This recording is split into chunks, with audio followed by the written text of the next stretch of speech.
Welcome back to our YouTube channel medical and nurses सब। आज की क्लास में हम मिडवाइफरी ओबीजी के अलावा है जो कुछ क्वेश्चन एनाटमी के भी डिस्कस करने वाले हैं, क्योंकि आपके जो भी एग्ज़ाम है, चाहे वो कोई सा भी आपका एग्ज़ाम हो, आपके लिए हर एक क्लासेस इम्पोर्टेंट रहने वाली हैं। एएनएम वालों की भी क्लासेस स्टार्ट कर दी गई हैं। डेली आपको एक क्लास ली जाती है, हिंदी इंग्लिश दोनों में। और जिनके भी अलग अलग जगह के लिए एग्ज़ाम होते हैं उनकी भी क्लासेस है जो आपको अपडेट की जाती हैं। शॉर्ट्स में आपको नॉलेजेबल ऐसी चीज़ें 30 सेकंड और 50 सेकंड में ऐड की जा रही हैं, जो आपके लिए 5-5 क्वेश्चंस तक कभी कभी एग्जाम्स में आ जाते हैं एक शॉर्ट से। एक शॉर्ट में मान लीजिए आज मैंने अपडेट किया है आपको एक्सियल स्केलेटल सिस्टम की 80 बोन्स होती हैं, कहाँ कौन सी बोन्स होती हैं, तो ये सभी चीज़ें आप ज़रूर देखा कीजिए, स्पेशली जो शॉर्ट्स में चीज़ें अपडेट की जाती हैं। आज की क्लास में कुछ क्वेश्चन आपको एनाटमी में डाइजेस्टिव सिस्टम से रहने वाले हैं, कुछ क्वेश्चन आपको ओबीजी के इंक्लूड किए गए हैं। पहला क्वेश्चन यहाँ पे ऐड किया है वो है आपका strongest stimulation for lactation is by. But before that मैं बता दूं कि जो भी लोग पहली बार सीएचओ का एग्ज़ाम दे रहे हैं उनके लिए सीएचओ प्लस एनएचएम के पेपर्स अवेलेबल हैं। आपको डायरेक्ट मेरे व्हाट्सएप नंबर पर कांटेक्ट करके उन पेपर्स को परचेस करना है। आपके लिए 25 पेपर्स, जिसमें आपके एनएचएम प्लस सीएचओ के पेपर्स इंक्लूडेड होंगे, तो वहाँ पर आपको 25 पेपर से भी ज़्यादा आपके पेपर रहेंगे, जिसका चार्ज ओनली आपको 299 रुपीज़ बस लगने वाला है। डायरेक्ट आप मेरे व्हाट्सएप नंबर पर पेमेंट करके कॉन्टैक्ट करके उन पेपर्स को परचेस कर सकते हैं। और सभी पेपर आपको पीडीएफ फॉर्मेट में अवेलेबल करवाए जाएंगे, सभी ऑफिशियल होंगे, सॉल्व होंगे। पहला क्वेश्चन है यहाँ पर strongest stimulation for lactation is by. तो स्ट्रॉन्गेस्ट स्टिमुलेशन क्या है लैक्टेशन के लिए? मेटक्लोप्रामाइड, सकलिंग, पीपीएच या फिर ब्रोमोक्रिप्टिन। तो ब्रोमोक्रिप्टिन है तो ड्रग यूज़ की जाती है जो भी माँ अपने बच्चे को फीड नहीं कराना चाहती हैं उनके लिए। क्लियर? जो माएँ अपने बच्चों को किसी रीज़न से फीड नहीं कराना चाहती या बच्चे की इनकेस डेथ हो गई हो after the delivery, but milk बन रहा है, तो उस मिल्क को स्टॉप करने के लिए ब्रोमोक्रिप्टिन यूज़ की जाती है। स्टिमुलेशन की बात की जा रही है, जो लैक्टेशन प्रोसेस है उसको स्टिमुलेट कौन करेगा? तो जो ड्रग होगी या फिर जो कंडीशन होगी वो होगी सकलिंग। बेबी जितना ज़्यादा सक करेगा उतना ज़्यादा लैक्टेशनल प्रोसेस अच्छी रहेगी, मिल्क बनेगा, क्योंकि बेबी के सक करने से जो ऑक्सीटोसिन हार्मोन है ब्रेन को सिग्नल देगा कि भाई ज़्यादा से ज़्यादा मिल्क है, प्रोलैक्टिन हार्मोन है जो ज़्यादा से ज़्यादा मिल्क बनाने का काम करेगा। और ऑक्सीटोसिन जब बेबी सक करेगा तो ऑक्सीटोसिन एक्टिवेट होगा, आफ्टर दैट क्या करेगा? मिल्क इजेक्शन का काम करेगा। तो यहाँ पर आपके 4-5 क्वेश्चन बन गए। पहला स्ट्रॉन्गेस्ट स्टिमुलेशन तो क्या होगा? सकलिंग, बेबी का ब्रेस्ट को सक करना। दूसरा आपका बनता है कौन सी मेडिसिन यूज़ की जाती है यदि माँ अपने बच्चे को फीड नहीं कराना चाहती है। तीसरा क्वेश्चन आपका बनता है यहाँ पर कि जो भी लैक्टेशनल मेथड है, लैक्टेशनल मेथड की अलग अलग स्टेप होते हैं। यहाँ पे देखिए आप, पहली होती है मेमोजेनेसिस, मतलब ब्रेस्ट हैं जो डेवलपमेंटल स्टेज में ब्रेस्ट है वो फंक्शनल स्टेट में भी है। मेमोजेनेसिस का मतलब है ब्रेस्ट का फंक्शनल स्टेट में डेवलप होना। दूसरा स्टेप होता है लैक्टोजेनेसिस, मतलब synthesis and secretion of milk from the breast alveoli. Breast alveoli में क्या होगा?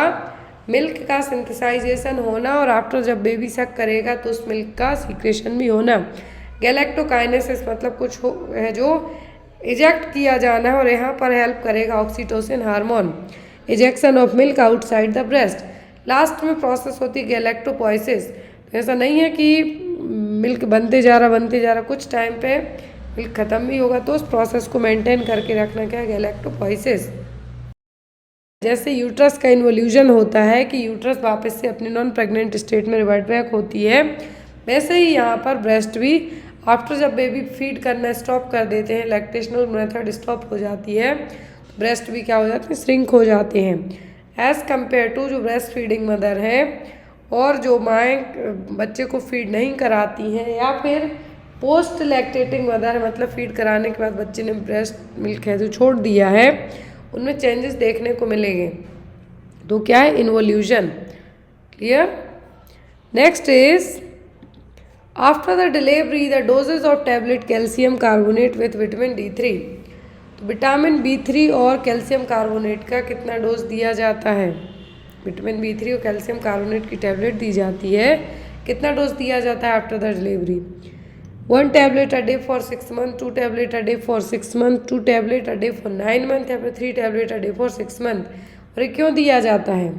प्रेगनेंसी में तो कैल्शियम दिया ही जाता है, विटामिन D3 दिया जाता है, लेकिन ये आफ्टर द डिलीवरी भी दिया जाता है माँ के साथ साथ बच्चे के लिए भी, ताकि जो माँ बच्चे को फीड कराती है तो अब उसको ज़्यादा कैलोरीज, ज़्यादा मिनरल्स, हर एक चीज़ ज़्यादा की ज़रूरत है, क्योंकि बच्चा है जो पूरा माँ पे डिपेंडेंट रहेगा, इसीलिए एक्स्ट्रा कैलोरीज, माँ की बोन्स की जो डेंसिटी है वो भी कम होने लगती है फीडिंग कराने के टाइम पर, इसीलिए माँ को क्या किया जाता है, कैल्शियम कार्बोनेट और विटामिन D3 की है जो 2 टैबलेट 6 महीने तक कंटिन्यू करने के लिए कही जाती हैं। Next one is which of the following will not be identified as high risk pregnancy. तो इनमें से कौन सी है जो हाई रिस्क प्रेगनेंसी में आइडेंटिफाई नहीं की जाएगी? फर्स्ट ऑप्शन है G2P1A0L1। ए यहाँ पर GTPL स्कोरिंग है 38 weeks with previous LSCS। G1P0A0L0 34 weeks pregnant with pre eclampsia. G1P0A0L0 38 weeks and height 156 centimetre. अब क्वेश्चन ध्यान से देखें आप, फर्स्ट ऑप्शन में कहा है कि ग्रेविडा 2 टाइम्स है, प्रीटर्म प्रेगनेंसी एक हो चुकी है, अबॉर्शन नहीं हुआ है, लेकिन एक लाइव बर्थ है, 38 वीक की प्रेगनेंसी, लेकिन इसके पहले LSCS हो चुका है। जो भी डिलीवरी LSCS से पहले हुई है तो दूसरी प्रेगनेंसी को भी हाई रिस्क में ही कंसीडर किया जाता है। क्लियर? क्योंकि एक पहली प्रीटर्म हो चुकी है इसलिए। फिर दूसरे में कहा है कि G1 है, मतलब पहली बार प्रेग्नेंट है, ना लिविंग चिल्ड्रन है, ना अबॉर्शन हुआ, ना प्रीटर्म हुआ, लेकिन 34 वीक की प्रेगनेंसी है, साथ में हाई BP की समस्या है, प्री एक्लेम्सिया का केस है, तो ये भी हाई रिस्क हो गया। प्री एक्लेम्सिया, एक्लेम्सिया एंड जो एक्लेम्प्टिक सीजर्स हो गए, हाई BP की समस्या हो गई, डायबिटीज़ हो गई प्रेगनेंसी में, ये सब क्या है? High risk pregnancy, ectopic pregnancy हो गई।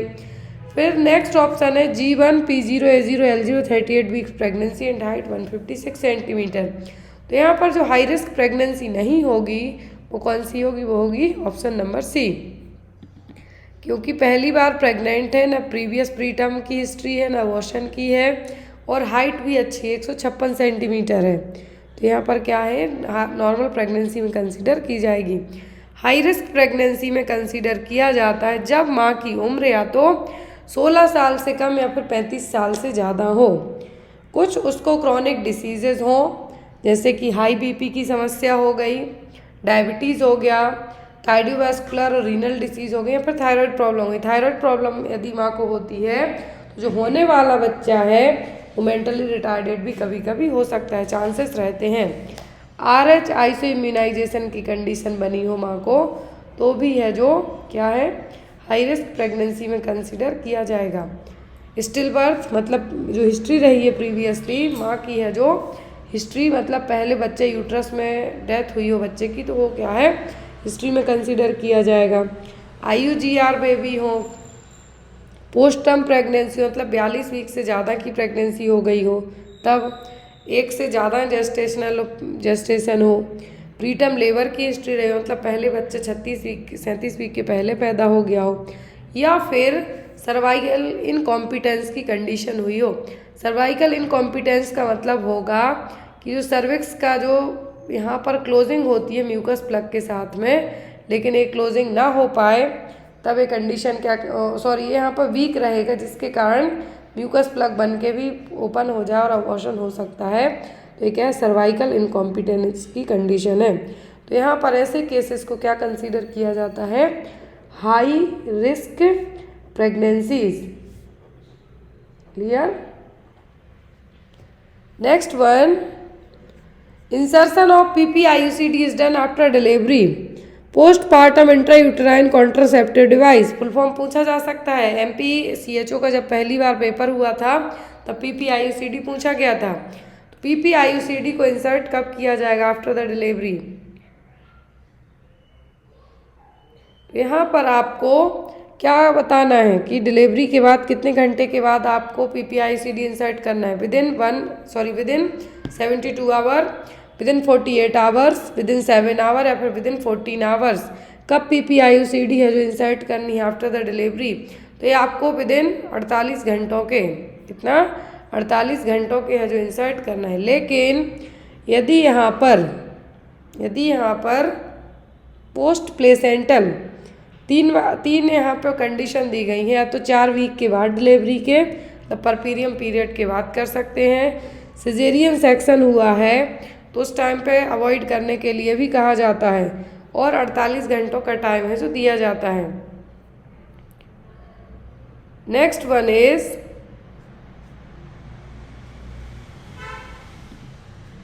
विच is the number of feeding tube use to feed newborn baby के लिए कितने साइज की फीडिंग ट्यूब यूज़ की जाएगी, 6, 8, 9 या फिर 10। यहाँ पर जो इंटरनल डायमीटर की बात की जा रही है, जो चौड़ाई है अंदर ट्यूब की कितनी होगी, 6 होगी, 8 होगी, 9 होगी कि 10 होगी, ये होगी 6। कितना 6 जो फ्रेंच गॉज है वो है, यहाँ पर जो इंटरनल डायमीटर है वो क्या है, फ्रेंच गॉज है, कितना होगा 6, और वो कैसे कलर की होगी, ग्रीन कलर की। Next one, in how many days umbilical cord fall in normal full term healthy newborn. तो एक जो हेल्दी न्यूबॉर्न है उसकी अम्बिलिकल कॉर्ड कितने दिनों के अंदर अपने आप से गिर जाती है, 2 से 3 दिन, 3 से 5 दिन, मोर देन 7 डेज या फिर मोर देन 14 डेज। तो नॉर्मली यदि हम बात करते हैं हेल्दी न्यूबॉर्न की बात की जा रही है, टर्म भी और हेल्दी भी। टर्म मतलब 37 हफ्तों के बाद बच्चा पैदा हुआ है, और हेल्दी है बच्चा, मतलब यहाँ पर बच्चा हेल्दी तंदुरुस्त हुआ है, मतलब 2.5 kg से ज़्यादा का वजन के साथ हुआ है। तो उनमें जनरली 3 से 5 दिन का टाइम है जो लग जाता है, कभी कभी 1 वीक भी लग जाता है। बट यदि आप एग्ज़ाम पर्पज़ से दे रहे हैं और आपको ऑप्शन में है तो आप 3 से 5 दिन तक है जो मार्क कर सकते हैं। Clear. A client is admitted with diverticulitis. Which dietary recommendation is appropriate for this client? तो यहाँ पर एक क्लाइंट एडमिट किया गया है, क्लाइंट को क्या हुआ है, डायवर्टिकुलाइटिस। तो यहाँ पर उसकी डाइटरी रिकमेंडेशन क्या होगी, low fibre diet, high fibre diet, clear liquid diet only, या फिर हाई प्रोटीन डाइट। तो यहाँ पर कौन सी डाइट है जो प्रेफरेबल रहेगी किसके लिए, यदि क्लाइंट को डायवर्टिकुलाइटिस हुआ है। तो पहली चीज़, जब आपको पता होगा कि डायवर्टिकुलाइटिस है क्या, तब तो आप उसके लिए डाइट बता पाएंगे। तो यहाँ पर डायवर्टिकुलाइटिस का जो मेन, या फिर हम ये कह सकते हैं कि ये होता क्या है, तो डायवर्टिकुलाइटिस में जो आपका कोलोन है, कोलोन का मतलब यहाँ पर लार्ज इंटेस्टाइन, लार्ज इंटेस्टाइन में एक तरीके से हम ये कहेंगे वीकनेस के कारण, यहाँ पे देखिए आप, यहाँ से आपको इजीली समझ में आएगा, जो डायवर्टिकुला का फॉर्मेशन होगा, मतलब एक तरीके से पाउच जैसे बनेंगे, डायवर्टिकुला जिसको नाम दिया गया है। और यदि इन्हीं पाउच में कुछ इन्फेक्शन या इन्फ्लामेशन हो जाता है तो वो सिचुएशन क्या कहलाएगी, आपकी डायवर्टिकुलाइटिस। और डायवर्टिकुलाइटिस वाले मरीज को आप यदि डाइट की बात करते हैं तो कौन सी डाइट प्रेफर करेंगे, low fibre, high fibre, clear liquid, या फिर हाई प्रोटीन डाइट। तो यहाँ पर कोलोन पे प्रेशर पड़ेगा तभी आपके डायवर्टिकुला बनेंगे, जो स्मॉल पॉकेट जैसे बन रहे हैं वो बनेंगे। कोलोन पे प्रेशर कब पड़ेगा, या तो आपकी डाइट में पानी की कमी हो, क्लियर, आपकी डाइट में पानी की कमी हो, फाइबर्स नहीं है, बहुत ज़्यादा कॉन्स्टिपेशन रहेगा, प्रेशर पड़ेगा। तो यही सब रीजंस रहेंगे किसके लिए, डायवर्टिकुलाइटिस के लिए। इसके लिए आप क्या करेंगे, जो डाइट देंगे मरीज में वो कौन सी होगी, हाई फाइबर्स डाइट। क्या होगी, हाई फाइबर्स डाइट। यहाँ पे देखिए आप, ये रही आपकी लार्ज इंटेस्टाइन, इसको आप कोलोन कहेंगे, क्या कहेंगे, कोलोन। और एटलीस्ट 5 मीटर तक इसकी लेंथ है जो मानी जाती है, जो स्मॉल होती है उसकी ज़्यादा होती है 7 मीटर तक। ये यहाँ पर लार्ज इंटेस्टाइन है।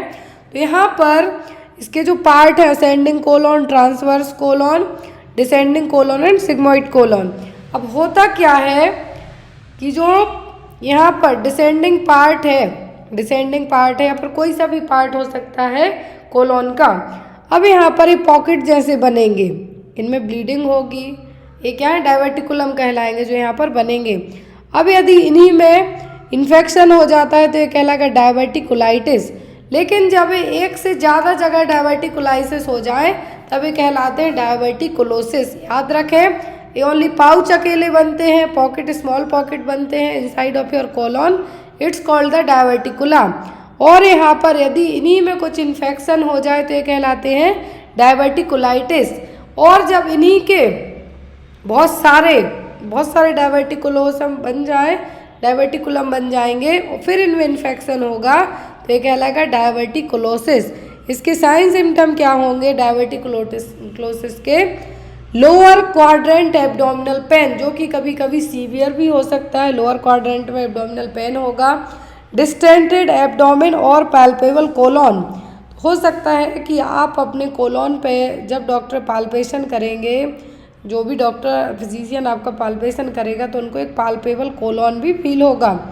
फीवर रहेगा क्योंकि इन्फेक्शन है। नोजिया वॉमिटिंग कॉमन सी बात है, जब यदि किसी पर्सन को कोई भी जीआईटी से रिलेट करती प्रॉब्लम होती है तो नोजिया वॉमिटिंग होता है। रेक्टल ब्लीडिंग होगी। रेक्टल ब्लीडिंग क्यों होगी? मान लीजिए जो यहाँ पर पाउच बने हुए हैं इनमें यदि ब्लीडिंग हो रही है, यही जो ब्लड है कहाँ से आएगा? रेक्टम के थ्रू बाहर आएगा, तो यहाँ पर रेक्टम ब्लीडिंग हो सकती है। कॉन्स्टिपेशन देखने को मिलेगा, लेकिन डायरिया बहुत कम केस में देखने को मिलेगा। तो इसी कॉन्स्टिपेशन को प्रिवेंट करने के लिए हम क्या देंगे? High fibre diet. कॉज क्या है इसके? आर्ट्रियल हाइपरटेंशन, मतलब जो यहाँ पे ब्लड फ्लो हो रहा है, इस ब्लड फ्लो में कुछ यदि प्रेशर ज़्यादा हो तो उसके कारण भी ये सिचुएशन डेवलप हो सकती है। इम्यूनोसप्रेशन, मतलब कोई भी आपको इम्यूनोसप्रेसिव डिसीज़ है, HIV हो गई या फिर कोई सी भी ऑटोइम्यून डिसीज़ हो गई, वो ओबेसिटी, विटामिन डी की कमी, तो ये सब क्या है? रीज़न है। अब यदि यहाँ पर यही डायवर्टिकुलाइटिस क्या हो, कॉम्प्लिकेशन की बात करें तो होंगे बावल ऑब्स्ट्रक्शन। बावल ऑब्स्ट्रक्शन क्यों होंगे? क्योंकि यहाँ पर ये बहुत ज़्यादा बन गए। मान लीजिए यहाँ पर ये जो कोलॉन में बहुत ज़्यादा डायवर्टिकुलाइटिस बन गए, तो यहाँ पर जो आपका जो भी मटेरियल है, जो अनडाइजेस्टेड मटेरियल होता है वो कोलॉन में ही आता है। यहाँ पर मान लीजिए कुछ ऑब्स्ट्रक्शन हो गया था ना, यहाँ का आइटम बाहर ही नहीं आ पाएगा, तो ये क्या हो गया? यहाँ पर ऑब्स्ट्रक्शन। पेरिटोनाइटिस, कभी कभी बस्ट आउट हो जाए, ये जो डायवर्टिकुलोसिस और डायवर्टिकुलाइटिस है क्या हो जाए? बस्ट हो जाए, तो यहाँ पर क्या होगा? परफोरेशन होने के चांसेस बढ़ जाएंगे। पेरिटोनाइटिस हो सकता है, जो यहाँ पर लेयर है पेरिटोनियम है उसकी कवरिंग में इन्फेक्शन होने के चांसेस रहेंगे। एब्सिस हो सकता है, फिस्टुला हो सकता है, ब्लीडिंग हो सकती है। तो ये सब कॉम्प्लिकेशन होगी यदि इसको प्रॉपर ट्रीट नहीं किया गया। डायग्नोसिस के लिए तो वही है कि आप इन्फेक्शन है तो उसके लिए यूरिन टेस्ट कराएंगे और यहाँ पर लिवर एंजाइम टेस्ट कराएंगे कि कोई लिवर से रिलेट करती हुई प्रॉब्लम से तो आपका पेन नहीं हो रहा है। स्टूल टेस्ट कराएंगे यदि किसी पर्सन को डायरिया का केस होता है। USG कराएंगे जिससे प्रॉपर पता चल जाएगा। एंड देन CT स्कैन कराएंगे तो CT स्कैन में और कंफर्म हो जाएगा कि कितना CVRT है और किस तरीके से इस चीज़ को ट्रीट किया जाना है। तो आई होप आपको पूरे पॉइंट्स क्लियर हो गए हों डायवर्टिकुलाइटिस को लेके। Next is a client is diagnosed with Crohn's disease, the nurse should anticipate which of the following symptom. यदि किसी पर्सन को Crohn's डिसीज हुई है तो एज अ नर्स आप कौन से सिम्टम है जो एंटीसिपेट करेंगे? Blood diarrhoea, severe constipation, painless jaundice, abdominal pain and cramping. Crohn's disease में होगा क्या? जो यहाँ पर इस मरीज को यदि Crohn's डिसीज हुई है तो कौन से सिम्टम आपको उसमें देखने को मिलेंगे? तो यहाँ पर Crohn's डिसीज क्या है? GI ट्रैक्ट में होने वाला इन्फ्लामेशन है। अब ये आपके कहाँ से? स्टमक से लेके एनस तक के एरिया को अफेक्ट कर सकता है। कहाँ से? स्टमक से एनस तक के एरिया को अफेक्ट कर सकता है। क्या है? Crohn's डिसीज इन्फ्लामेशन है आपके GI ट्रैक्ट में होने वाला। अब ये इन्फ्लामेशन आपके GI ट्रैक्ट में, गैस्ट्रोइंटेस्टाइनल ट्रैक्ट में होता है तो ये तो स्टार्टिंग से एंडिंग जो एनस एरिया है वहाँ तक अफेक्ट करेगा। तो अब यहाँ पर सिम्टम क्या होंगे? तो आपको लगेगा डायरिया भी हो सकता है, कॉन्स्टिपेशन बहुत रेयरली देखने को मिलता है ऐसे केसेस में। अब यहाँ पर एब्डोमिनल पेन और क्रैम्पिंग सबसे कॉमन साइन यहाँ पे माना जाएगा किसका? Crohn's डिसीज़ का। Crohn's डिसीज़ वाले मरीज में यदि बात की जाए डाइट की तो प्रोटीन वाली डाइट है जो अवॉइड करने को कहा जाता है। ये देखिए यहाँ पर जो नॉर्मल आपका ल्यूमेन होती है कोलोन की, वो इस तरीके से रहेगी जो फर्स्ट इमेज में आपको दिख रही है। कोलोन की जो ल्यूमेन है वो ऐसी रहेगी। लेकिन जब क्रॉन्स डिसीज़ की कंडीशन होगी, क्रॉनिक मतलब लंबे टाइम से इन्फ्लामेशन है, कहाँ पर, जीआई ट्रैक्ट में, जो आपके स्टमक से होते हुए एनस तक रहेगा। तो इन्फ्लामेशन या तो आपकी लार्ज इंटेस्टाइन में हो सकता है, स्मॉल में हो सकता है, या फिर एनल एरिया में हो सकता है। तो यहाँ पर इसके कारण ब्लड भी कभी कभी देखने को मिल सकता है। कहाँ पर ब्लड देखने को मिलेगा, स्टूल में। लेकिन मोस्ट ऑफ दी क्या होगा, एब्डोमिनल पेन और क्रैम्पिंग। क्रैम्पिंग का मतलब है कि आपको ऐसे लगेगा कि जैसे पेट में कुछ हो रहा है, तो वही एब्डोमिनल पेन और क्रैम्पिंग है जो देखने को मिलेगी किसमें, क्रॉन्स डिसीज़ में, और जीआई ट्रैक्ट का इन्फ्लामेशन है। Next one, the most important nursing intervention to correct skin dryness is, यदि किसी पर्सन को स्किन ड्राइनेस होती है तो कौन से इंटरवेंशन आप जो यहाँ पे अपनाएंगे।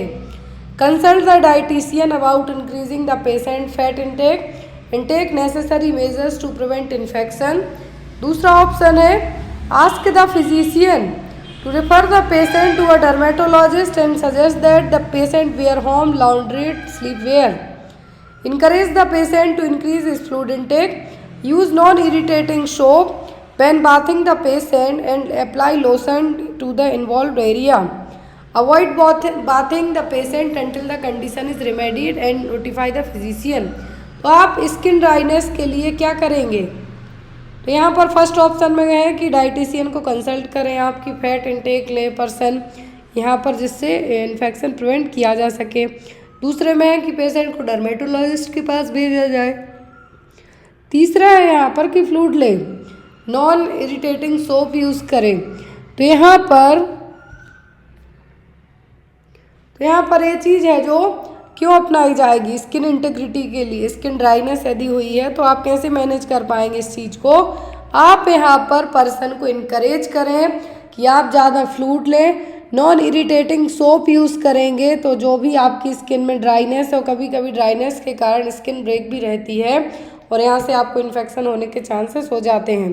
तो यहाँ पर नॉन इरिटेटिंग सोप यूज़ करें जिसमें केमिकल ना हो जब आप नहाते हैं।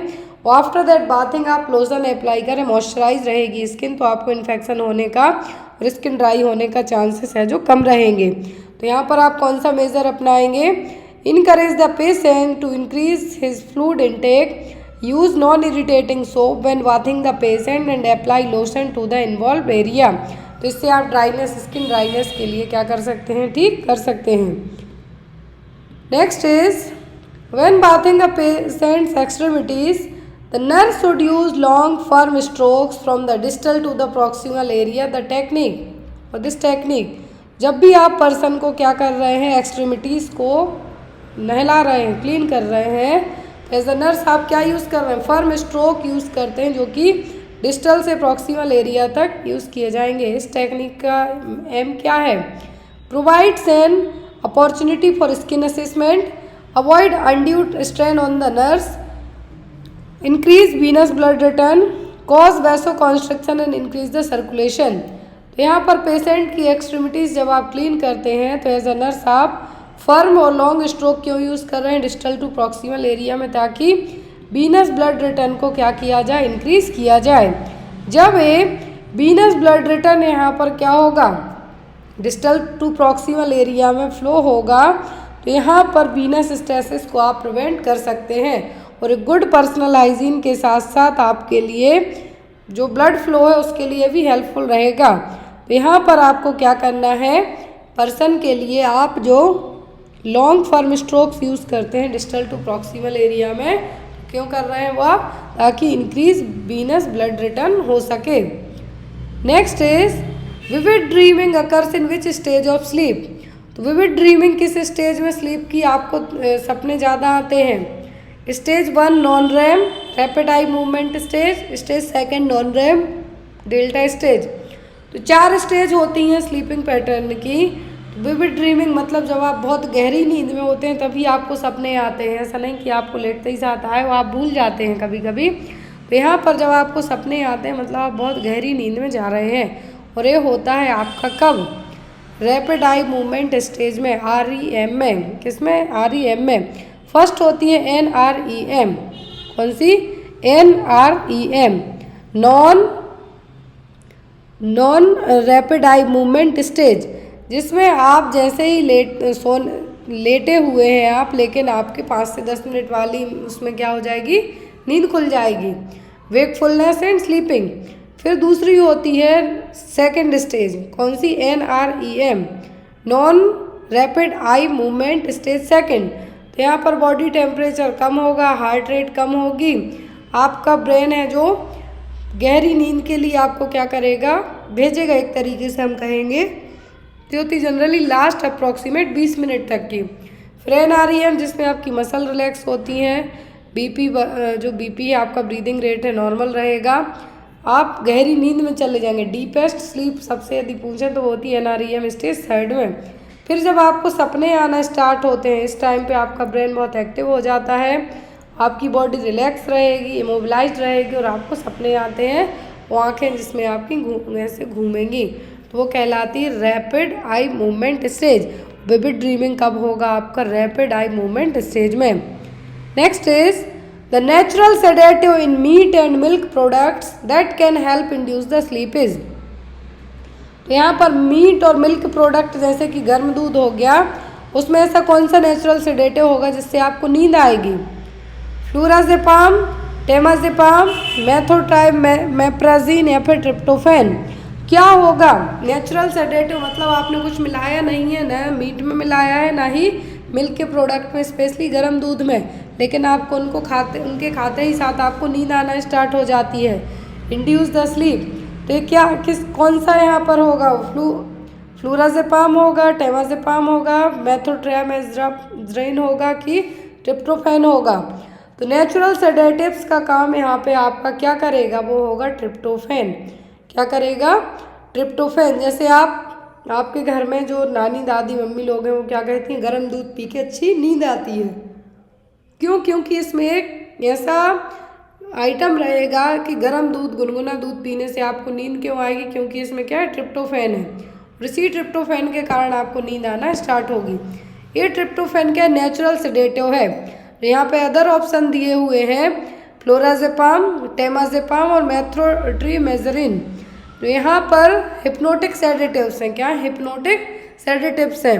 इनका यूज़ किया जाता है किसी न किसी एंजाइटी को या फिर हिप्नोटाइज करने के लिए, नींद लाने के लिए।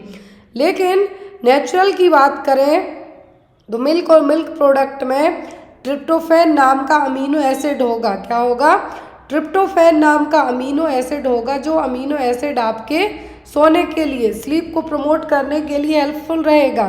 तो इसीलिए यहाँ पर जो प्रिकर्सर की तरह काम करे, जो आपकी बॉडी में जो सेरोटोनिन न्यूरो ट्रांसमीटर है, उनके लिए एज अ प्रिकर्सर की तरह काम करेगा। कौन, ट्रिप्टोफैन।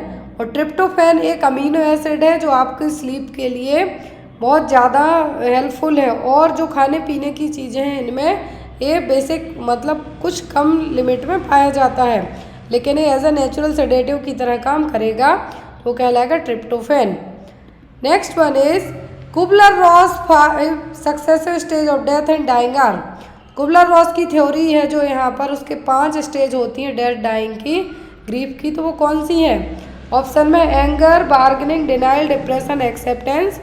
नेक्स्ट है denial, anger, depression, bargaining, acceptance. फिर है denial, anger, bargaining, depression and acceptance. Last one is bargaining, denial, anger, depression and acceptance.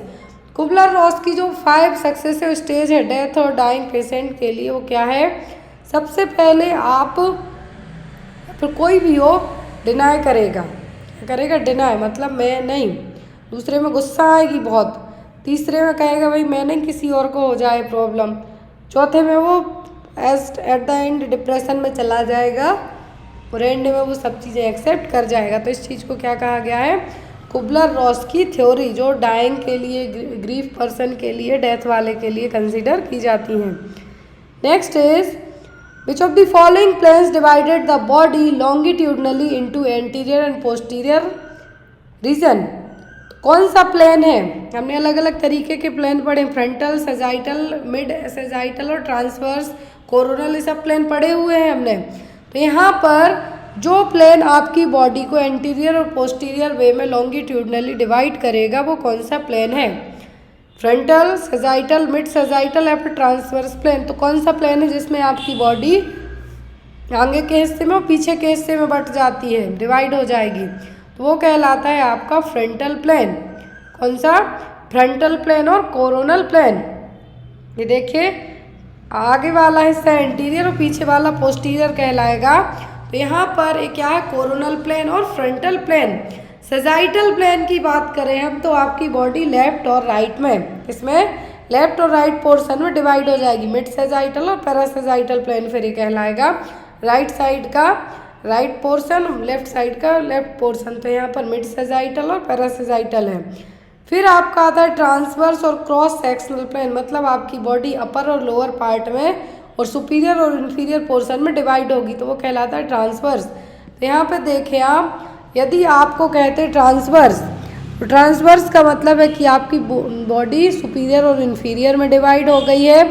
अब यहाँ पे आपको कहा जाता है सेजाइटल, तो लेफ्ट एंड राइट में, फ्रंटल और कोरोनल तो एंटीरियर एंड पोस्टीरियर वे में। Next is a nurse discourages a patient from straining excessively when attempting to have a bowel movement. What physiological response primarily may be prevented by avoiding straining on defecation? यदि कोई person पोटी करने गया है, defecation के लिए गया है यहाँ पर, तो उसके लिए आप क्या कहेंगे उस पर्सन के लिए कि आप ज़्यादा स्ट्रेनिंग का मतलब ज़्यादा प्रेशर के साथ बाउल मूवमेंट और डिफिकेशन ना करें। इसका रीज़न क्या है? इनकॉन्टिनेंस हो सकता है, डिसअरिथमिया हो सकता है, फीकल इन्फेक्शन हो सकता है, रेक्टल हेमरॉइड्स हो सकता है। क्या है ऐसा जो हो सकता है यदि पर्सन जो बाउल मूवमेंट या फिर फ्रेश होने जाता है तो यहाँ पर ज़्यादा स्ट्रेन लगाएगा, प्रेशर लगाएगा, तो क्या होने के चांसेस रहेंगे?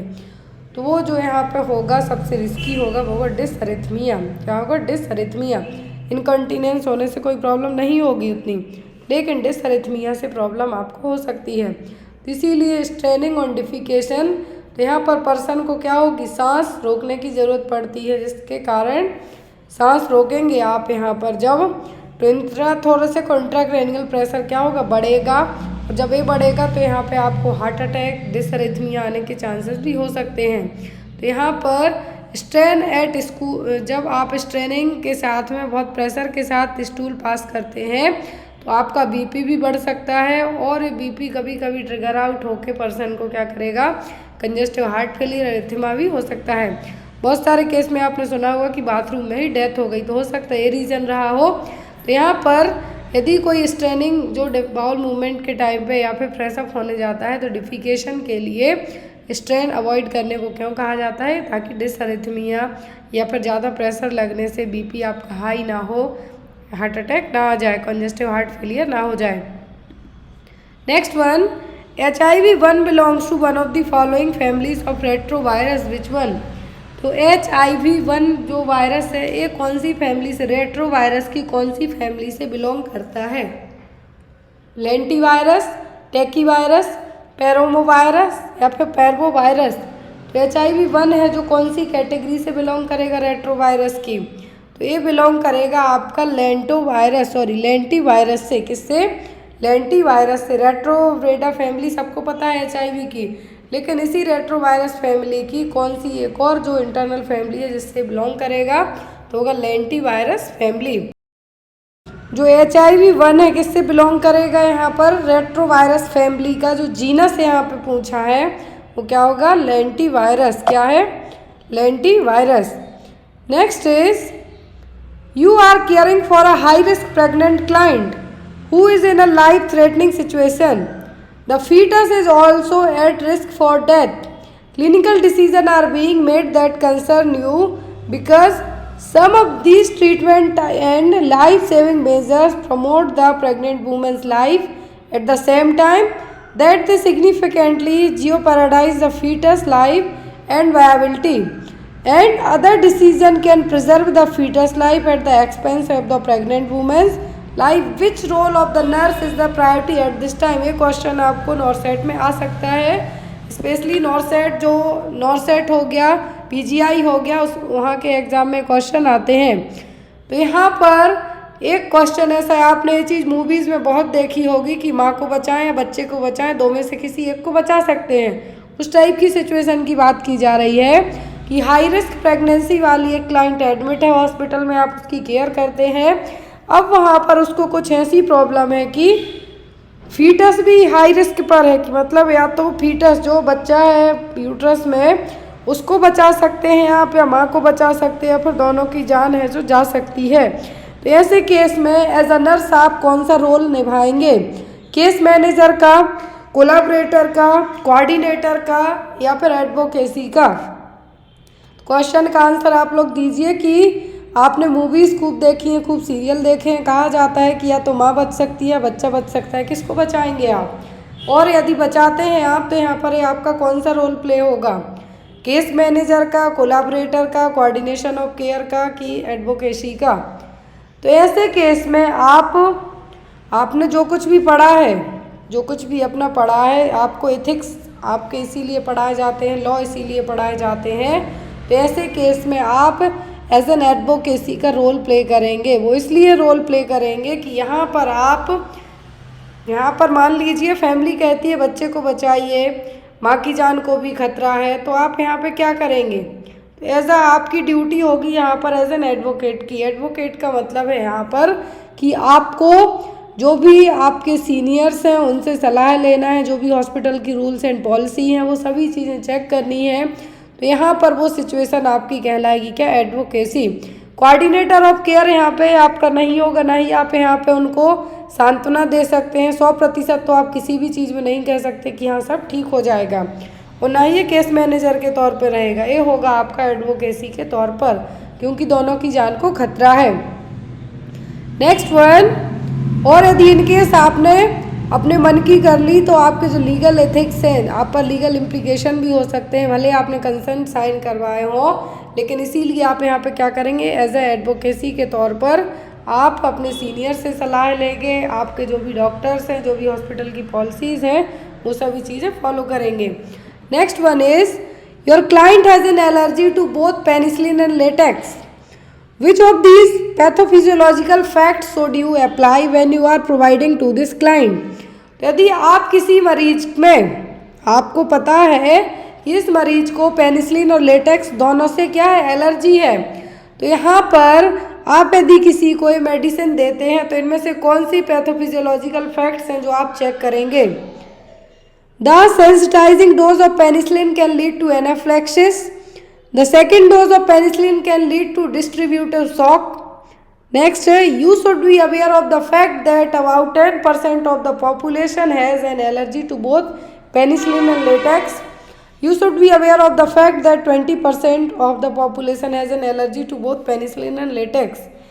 तो यहाँ पर आपकी पैथोफिजियोलॉजी क्या होगी? आपको पता है कि आपके मरीज को पेनिसिलिन और लेटेक्स दोनों से एलर्जी है। तो यहाँ पे कहा है ऑप्शन नंबर फर्स्ट कि पहला डोज देंगे तो एनाफ्लेक्टिक रिएक्शन होगा। क्या होगा? यदि पेनिसिलिन से किसी को एलर्जी है तो क्या होगा? वो फर्स्ट डोज में एनाफ्लेक्टिक रिएक्शन कॉज करेगी।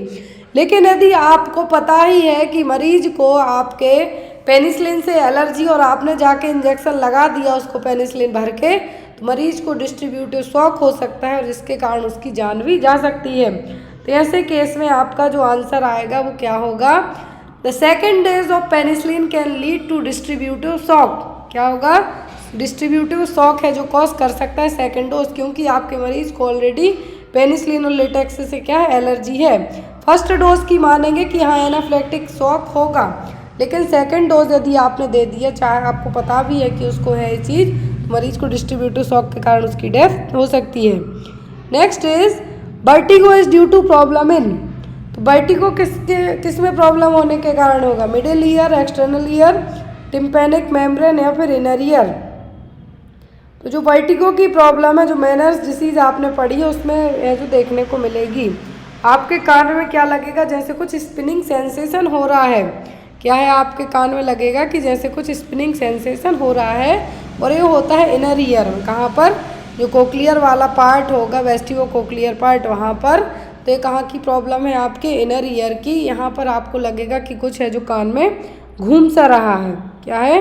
कान में कुछ स्पिन जैसे हो रहा है, स्पिनिंग सेंसेशन आपको फील होगा, और ये होता है किसमें, मेनर्स डिसीज़ में। किसमें, मेनर्स डिसीज़ का जो क्लासिकल साइन है टिनिटस, वर्टिगो। तो यहाँ पर आपका आंसर क्या होगा, inner ear.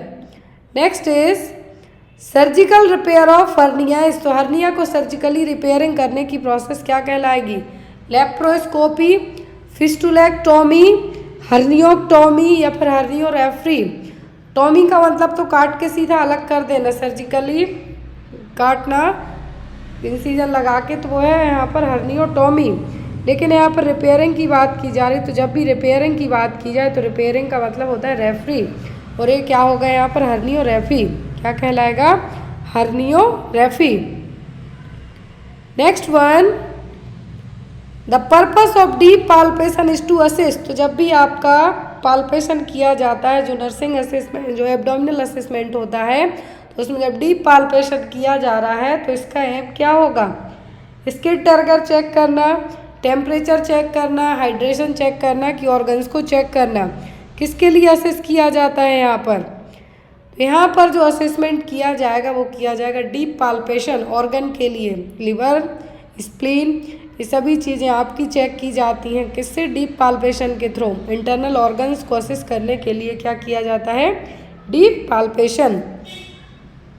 Next one, which of the following is the reason for intradermal injection to be used for testing allergic reaction. तो इंट्राडर्मल इंजेक्शन ही क्यों इंजेक्ट किए जाते हैं यदि कोई एलर्जी चेक की जानी है तो, it is easy to administer, it diffuse rapidly, it diffuse slowly, या फिर इट इज़ लेस पेनफुल। क्यों एलर्जिक रिएक्शन, मान लीजिए आपको कोई भी एंटीबायोटिक की एलर्जी है नहीं, तो उसके लिए आपको इंट्राडर्मल रूट से ही इंजेक्शन लगा के चेक किया जाएगा। तो ये क्यों किया जाएगा, क्योंकि ये ईजी है एडमिनिस्टर करना, स्लोली डिफ्यूज़ होगा, या फिर फास्ट डिफ्यूज़ होगा, या फिर पेनलेस होगा, कम पेनफुल होगा। किस रीज़न से यहाँ पर ये किया जाएगा, तो इसका मेन रीज़न होगा कि ये स्लो डिफ्यूज़ होगा। मान लीजिए आपको यदि इससे कोई भी मेडिसिन की टेस्टिंग की जा रही है, आपको एलर्जिक रिएक्शन चेक किया जाना है, तो हमेशा ही इंट्राडर्मल रूट अपनाया जाता है। वो इसलिए कि ये धीरे धीरे क्या होगी, डिफ्यूज़ होगी। इन केस आपको कुछ एलर्जिक प्रॉब्लम होती है तो स्लोली डिफ्यूज़ होगी, तो ऐसे केस में आप उस चीज़ का एंटीडोट दे के या फिर उस चीज़ को ट्रीट कर सकते हैं और पर्सन में उतनी प्रॉब्लम नहीं होगी। तो यही एक मेन रीज़न होता है इंट्राडर्मल इंजेक्शन के थ्रू कोई भी एलर्जिक रिएक्शन या फिर एनाफिलैक्टिक रिएक्शन चेक करना है किसी मेडिसिन या फिर किसी फूड को लेके, तो हमेशा इंट्राडर्मल पैच है जो लगाए जाते हैं। क्यों, क्योंकि ये स्लो डिफ्यूज़ होगी। अब एक वैक्सीन है जो इंट्राडर्मल इंजेक्शन इंट्राडर्मल रूट से दी जाती है, तो वो कौन सी है, वो है BCG vaccine. Next one, PPT administer किया जाता है ट्यूबरकुलिन टेस्ट के लिए, तो वो भी किससे किया जाता है, इंट्राडर्मल रूट से। Next is a nurse should monitor intake and output during oxytocin administration because the drug. तो यहाँ पर जब किसी मरीज को ऑक्सीटोसिन दी जाती है तो यहाँ पर एज अ नर्स आप इनटेक और आउटपुट चार्ट चेक करते रहते हैं। क्यों करेंगे, increase the thrust, induce diuretic effect, cause toxicity of kidney या फिर कॉज वाटर रिटेंशन। यदि किसी को ऑक्सीटोसिन दिया जा रहा है तो आप उसमें क्या चेक करेंगे, क्योंकि ये मेडिसिन और क्या कॉज कर सकती है, ऑक्सीटोसिन क्यों दिया जाता है, यूट्राइन कॉन्ट्रैक्शन को अच्छे से लाने के लिए, ब्लीडिंग को प्रिवेंट करने के लिए, जो PPH की कंडीशन है उसको ट्रीट करने के लिए यूज़ किया जाता है ऑक्सीटोसिन। अब ऑक्सीटोसिन क्या करेगा, यहाँ पर ये as an anti diuretic hormone उसी के जैसा काम करता है, इसीलिए क्या कॉज करेगा, water intoxication. Oxytocin can cause water retention in the body, this is because it is structurally similar to anti diuretic hormone.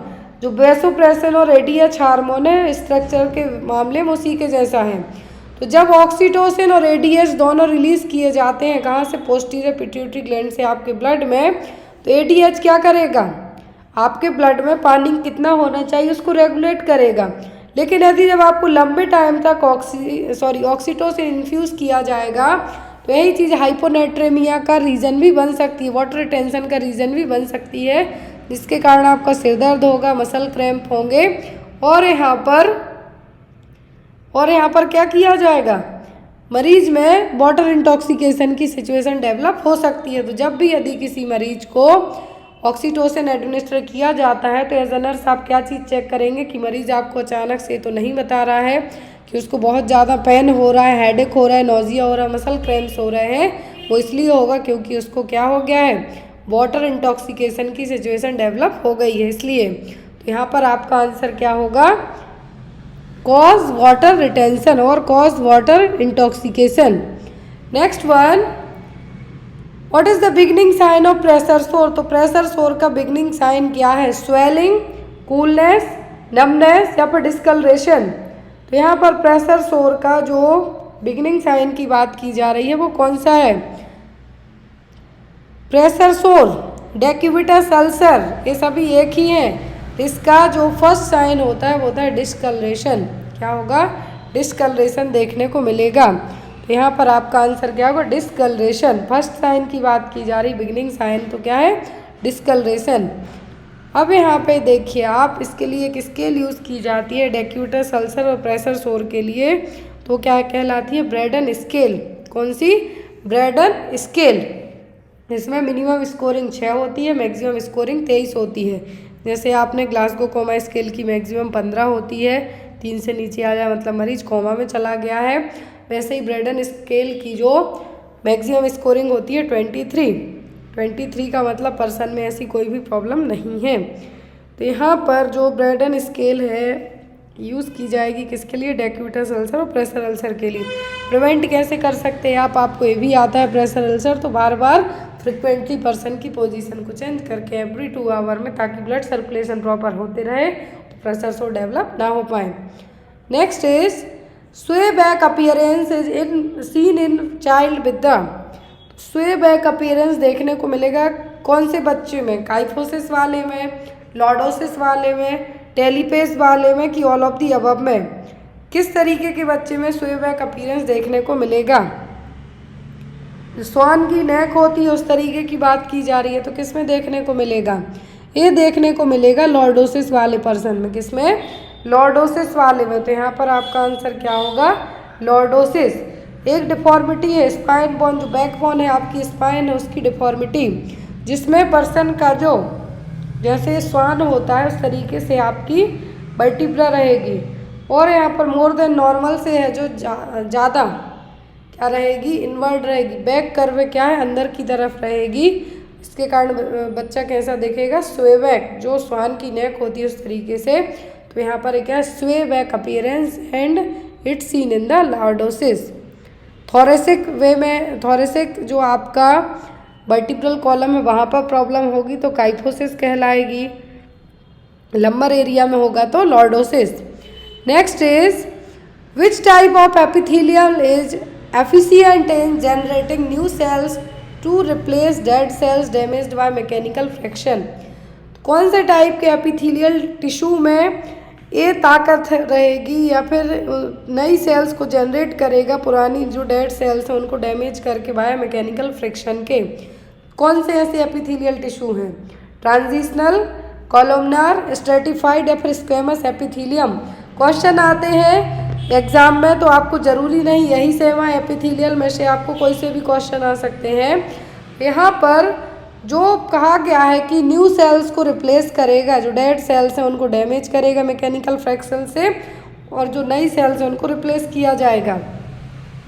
तो कौन सी टिश्यूज़ होंगे, तो होंगे stratified epithelial tissue, stratified epithelial tissue. तो यहाँ पर होते हैं सिंपल, स्ट्रेटिफाइड और स्ट्रेटिफाइड कोलमनार। यहाँ पर ये अलग अलग तरीके के अलग अलग जगह प्रेजेंट रहते हैं कि जो आपको एग्ज़ाम में या तो रेस्पिरेटरी ट्रैक्ट के जो ट्रैकिया वाले एरिया में वहाँ पे कौन से हैं और यूट्रस में कौन से हैं, तो ये आपको इस तरीके से पूछे जा सकते हैं। तो यहाँ पर क्या कहा गया है कि जो एपिथेलियल टिश्यू, जो एपिथेलियल में एफिशिएंट मतलब उनकी ये क्षमता है कि वो नई सेल्स को जनरेट करेंगे डेड सेल्स को डैमेज करके, तो वो होंगे स्ट्रेटिफाइड एपिथेलियम टिश्यू। कौन से, stratified epithelium tissue. Which inhibit glucagon secretion. तो ग्लूकागॉन के सीक्रेशन को इनहिबिट करने का काम कौन करेगा, अमीनो एसिड, एक्सरसाइज, सोमेटोस्टैटिन या फिर बीटा एगोनिस्ट।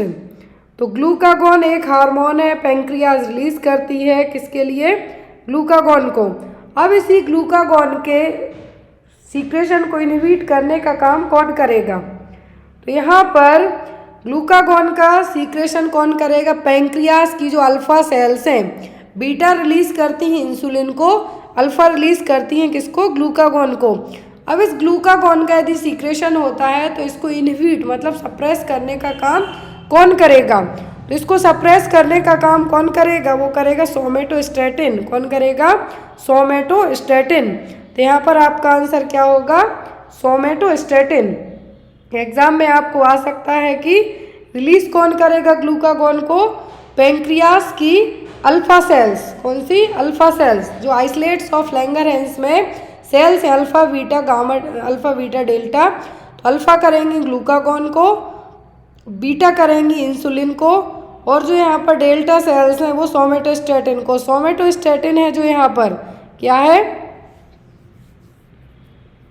तो सोमेटोस्टैटिन का जो मेन रोल यही है कि जो ग्लूकागॉन हो रहा है, सीक्रेट हो रहा है, उसके इनहिबिशन करना, उसको सप्रेस करने का काम करना। तो यहाँ पर जो सोमेटोस्टैटिन हार्मोन है